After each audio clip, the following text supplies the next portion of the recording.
Hello, everyone. I just wanted to give you kind of a recording of what I've been doing for some notes in class recently. So those of you who are not available for class can have these notes, and you'll be able to access them at least via video.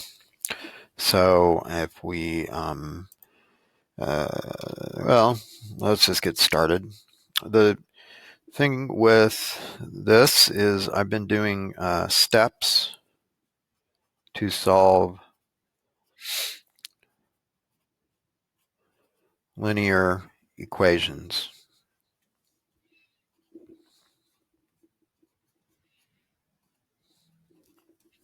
Okay, and the first thing is, what is a linear equation, right?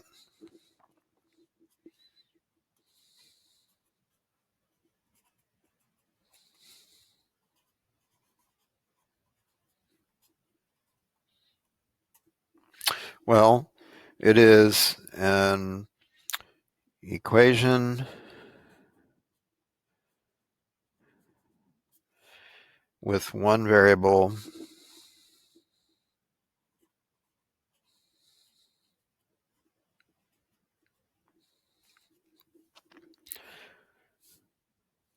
the variable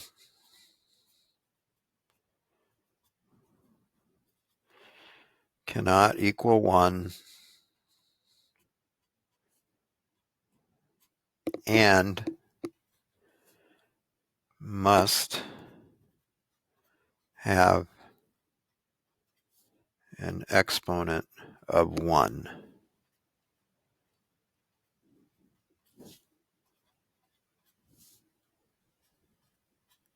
Okay, so example, ax plus b equals 0, right? This is a linear equation. A and b are real numbers, so they're in the real number system. So they're not imaginary numbers, okay, which is a thing. And so the other thing is, when you graph a linear equation, you're going to get a straight line. So a couple things to keep in mind, right? Now, so step one, all right, to solving linear equations. Simplify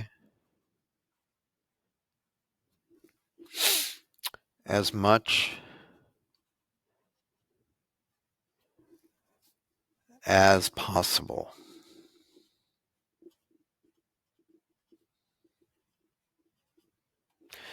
Do that by use the distributive property.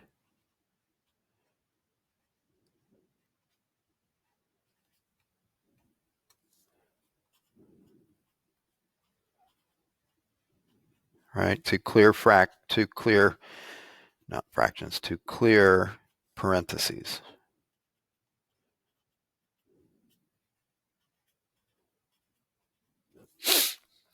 All right, so simplify as much as possible, use distributive property to clear parentheses, and, right, combine like terms as well.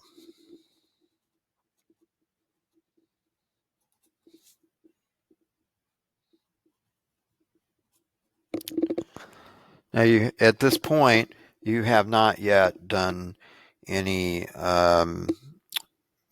to move things around from one side to the other. Okay, that's in the next step. Step 2, collect all variable terms on one side of the equal sign.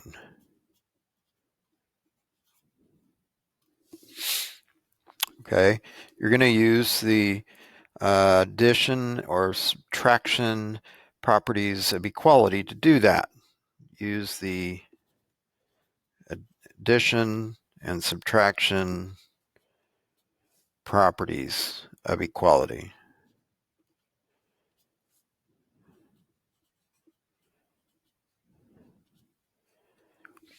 And all that means is you're going to add or subtract the variable terms, and you must do the same thing to each side to keep the sides balanced and equal. All right. Number 3.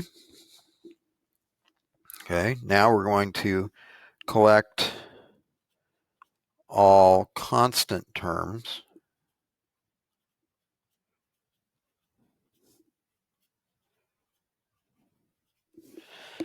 on the opposite side, or on the side that's opposite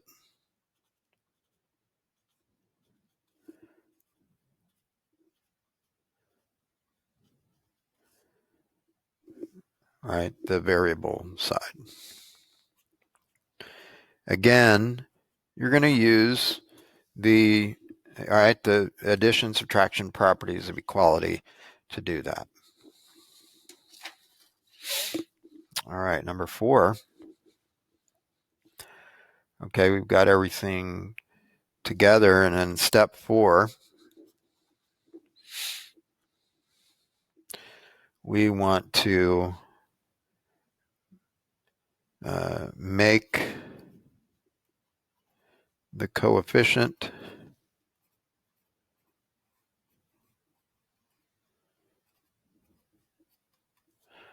on the variable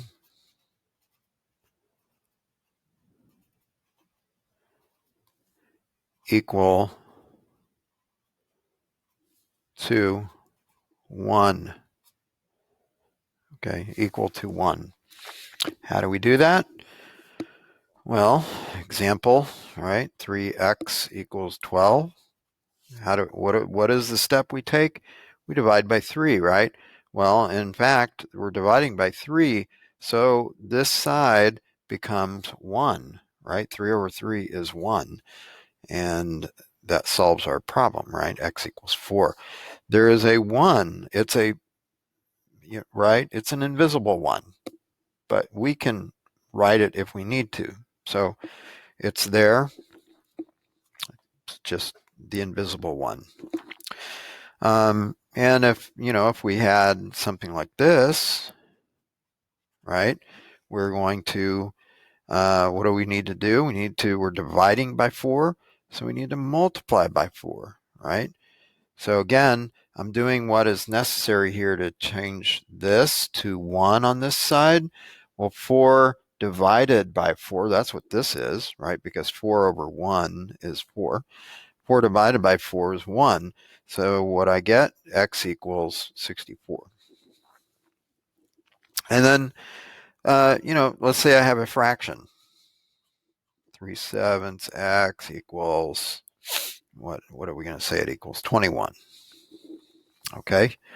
Well, I have a fraction, and in order to get this to be equal to 1, right, we're using, with this fraction, we're going to use the multiplicative reciprocal, okay, property, which says when we multiply by the reciprocal, we get 1. So the reciprocal of 3/7 is 7/3. And I got to multiply both sides by that. And remember, 21 over 1 is what we have. So this becomes 1.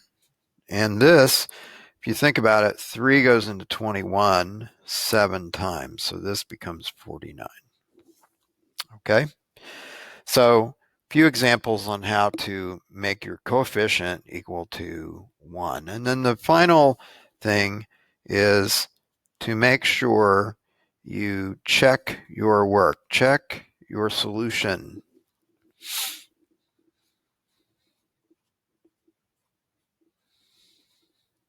All right. Put it into the original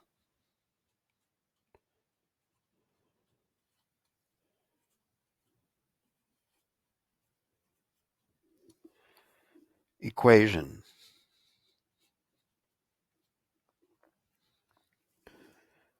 Okay, check it that way. See if it works. If it works, great. If it doesn't, then maybe you caught a mistake. But if it doesn't work, try it again. Try to put it in again and check. And you might have just made a math mistake in with the original. So that's the 5 steps to solving linear equations, and I will get this posted.